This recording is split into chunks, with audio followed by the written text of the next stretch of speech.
Halo teman-teman, ini sudah seri pengadilan negeri yang nomor 11 ini ya, nomor 11 karena kita bertemu dengan oknum warga negara yang kebetulan ada di kantor pajak yang bernama Suryo Utomo.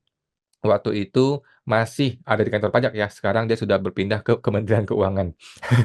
Nah, jadi oknum atau diduga oknum pajak bernama Suryo Utomo ini gua gugat ke Pengadilan Negeri Jakarta Selatan karena lokusnya dia kan di Jakarta Selatan ya, kantor dia. Jadi kita gugat ke Jakarta Selatan PN-nya dan ini perbuatan melawan hukum apa? Ini adalah PMH karena menghalang-halangi tugas pekerjaan gue sebagai kuasa wajib pajak ketika tanggal 25 Mei gue datang ke kantor pajak gitu ya.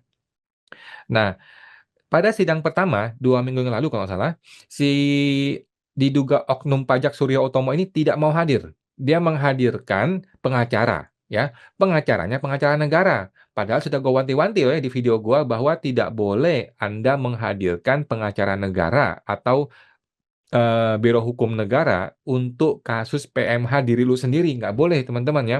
Ketemu hakim terus lu pulang. Ditempeleng sama hakimnya. Bukan tempeleng yang bercanda teman-teman ya. Maksudnya dikasih tahu hakim, diedukasi. Lu nih orang hukum ya, nggak boleh yang namanya digugat pengadilan negeri itu menghadirkan pengacara negara, nggak boleh ya. Jokowi aja ketika masih presiden digugat ke pengadilan negeri, yang hadir harus pengacara swasta, tidak boleh pengacara negara, nggak boleh ya. Apalagi seorang Surya Utomo, bukan presiden, bukan siapa-siapa ya.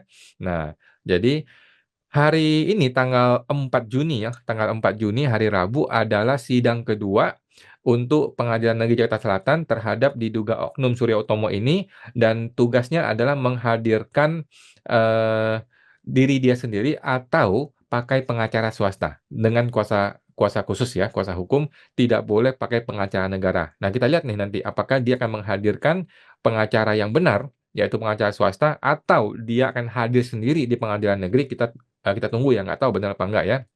Nah, kalau dia hadir, maka sidang akan dilanjutkan dengan menunjuk seorang hakim mediator, kemudian akan dimulai sidang mediasi selama kalau nggak salah 30 hari atau 40 hari gitu ya, sidang mediasi. 30 hari kalau nggak salah ya. Nah, akan ada beberapa kali sidang lagi untuk melakukan mediasi atau sidang mediasi ya. Kalau dia nggak hadir gimana? Kalau dia nggak hadir, maka akan dikirim kembali surat panggilan yang ke berikutnya ya, langsung kepada Kementerian Keuangan kali ini ya, atau ke kantor dia sebagai komisaris dulu ya. Nah, teman-teman, gua akan laporkan ke teman-teman semua ya bagaimana update-nya terhadap gugatan pengadilan negeri ini terhadap diduga oknum pajak bernama Suryo Utomo atas perbuatan melawan hukum ya, diduga perbuatan melawan hukum kepada diri gua sendiri di tanggal 25 Mei kemarin ya. Oke, akan gua update. Sampai jumpa teman-teman, semoga terbantu.